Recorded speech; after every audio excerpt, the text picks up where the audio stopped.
सभी लोग अच्छे होंगे। सुनील हिंदी चैनल में आप सभी का बहुत बहुत स्वागत है। आज हम आप लोगों के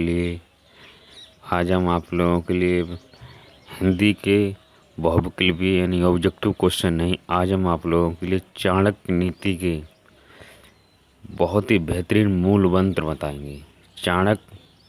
महात्मा चाणक्य ने व्यक्ति को जीवन जीने के लिए कुछ मूल मंत्र दिए हैं कि व्यक्ति को जीवन में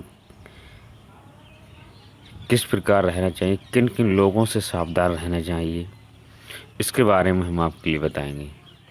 तो चाणक्य नीति के कुछ महत्वपूर्ण मंत्रों की ओर चलते हैं। तो पहला मंत्र है,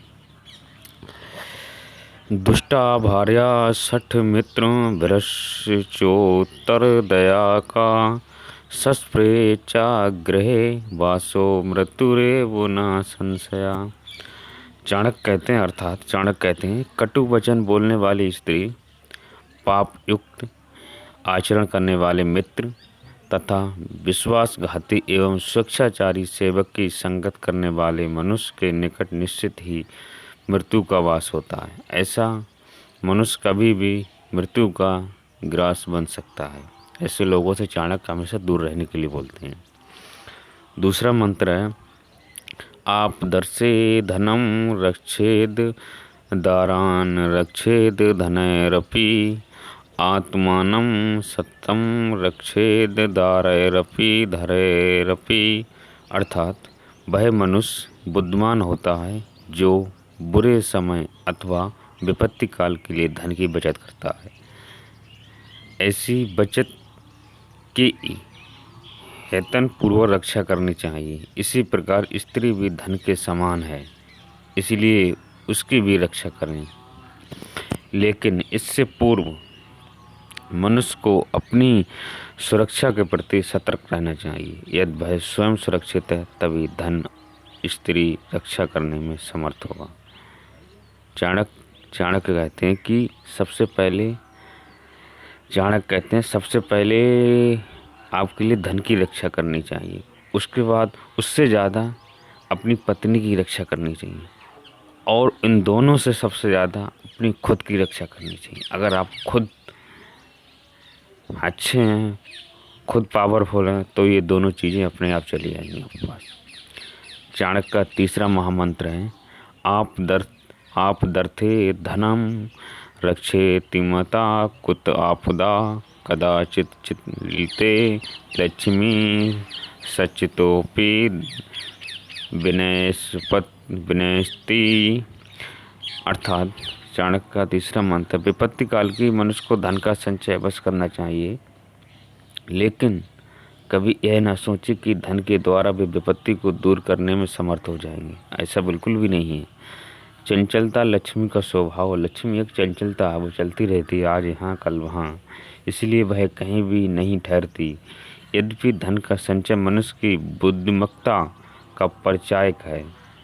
जो आपके पास धन है उससे जो है आपकी बुद्धि ज़्यादा चलती है कि हम ये काम कर लेंगे, वो काम कर लेंगे। चाणक्य ने ये बताना चाहते हैं, लेकिन इसका अर्थ यह नहीं है कि इससे विपत्ति काल नष्ट हो जाएगा। चाणक्य कहते हैं धन का आशा यह नहीं कि इससे आपकी विपत्ति डर जाएगी, मगर हाँ, धन विपत्ति में आपके लिए सहयोग तो करता है, कुछ हद तक सहयोग करता है।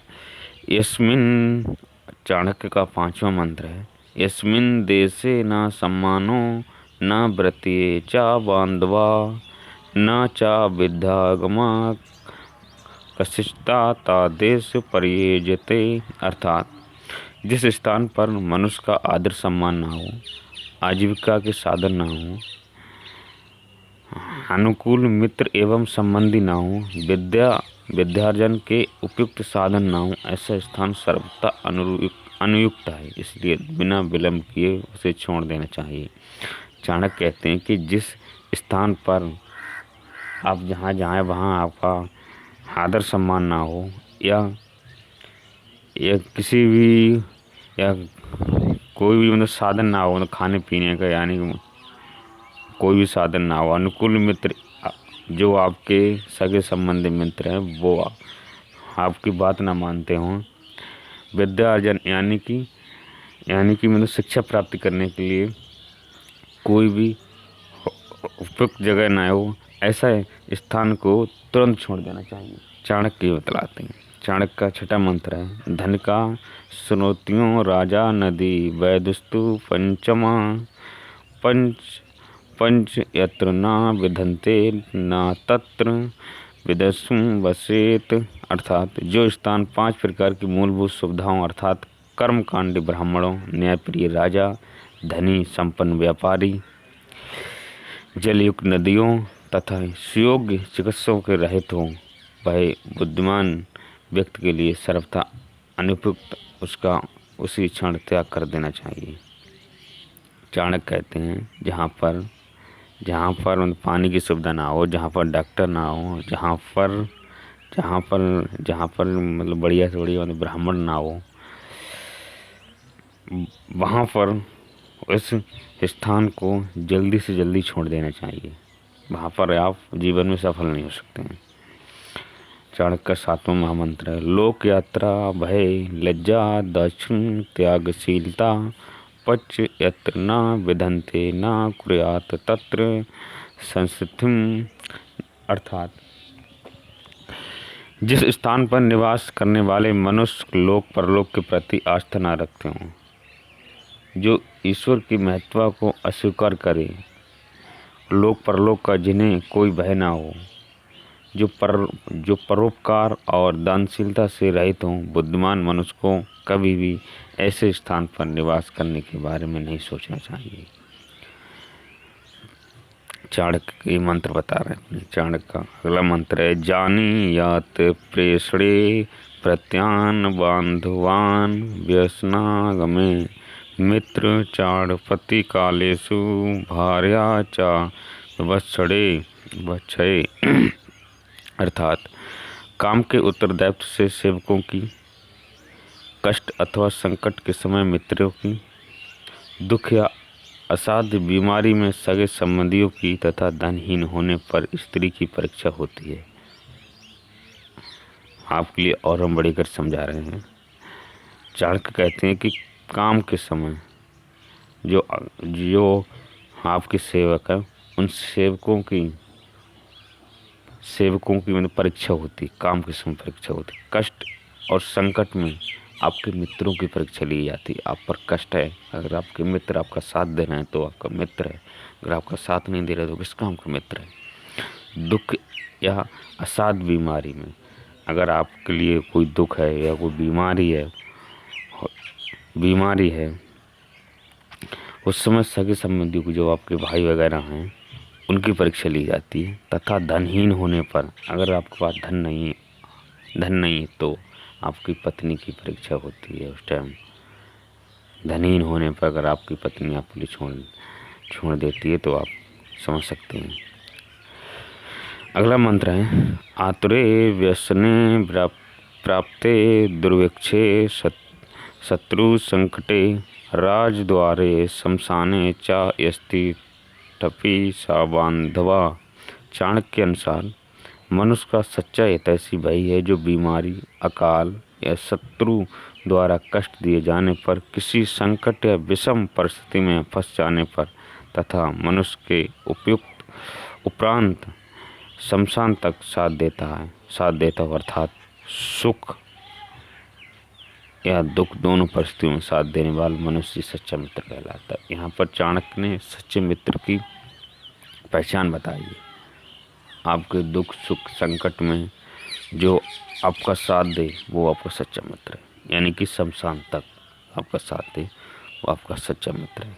चाणक्य ने ये मित्र की पहचान बताई है। अगला मंत्र है, यो द्वाड़ी परित्याजय अध्वा परिसेवते ध्रुव्यामणि तस्य न सन्ति अध्व नष्टमेव च। अर्थात निश्चित एवं साध्य कर्म को छोड़कर अनिश्चित एवं असाध्य कर्मों की ओर दौड़ने वाला मनुष्य कभी सफल नहीं होता। ऐसी स्थिति में वह दोनों से ही रिक्त हो जाता है। इसलिए जिस कार्य में सफलता निश्चित हो, मनुष्य को केवल वही कार्य करना चाहिए। अर्थात चाणक्य कहते कि मनुष्य को सोचना चाहिए कि हम फला या कि हम ये वाला कार्य कर सकते हैं, इसमें हम निश्चित ही सफलता प्राप्त कर सकते हैं। तो मनुष्य को वही कार्य करना चाहिए, ना कि जिसमें मालूम पड़े कि हम इसमें सफल नहीं हो सकते, इसमें हम फेल हो जाएं, तो मनुष्य को उस कार्य को नहीं करना चाहिए। दोस्तों, ये चाणक्य नीति के महामंत्र हैं। इसी प्रकार हम आपके लिए वीडियो लाते रहेंगे। अगर मेरे द्वारा चाणक्य नीति के महामंत्र बताए गए हैं, इनसे कुछ आपके लिए सीख मिली हो, इनमें कुछ आपके लिए शिक्षा मिली हो, तो आप इस वीडियो को ज़्यादा से ज़्यादा शेयर और सब्सक्राइब करना बिल्कुल भी ना भूलें। जय हिंद, जय भारत।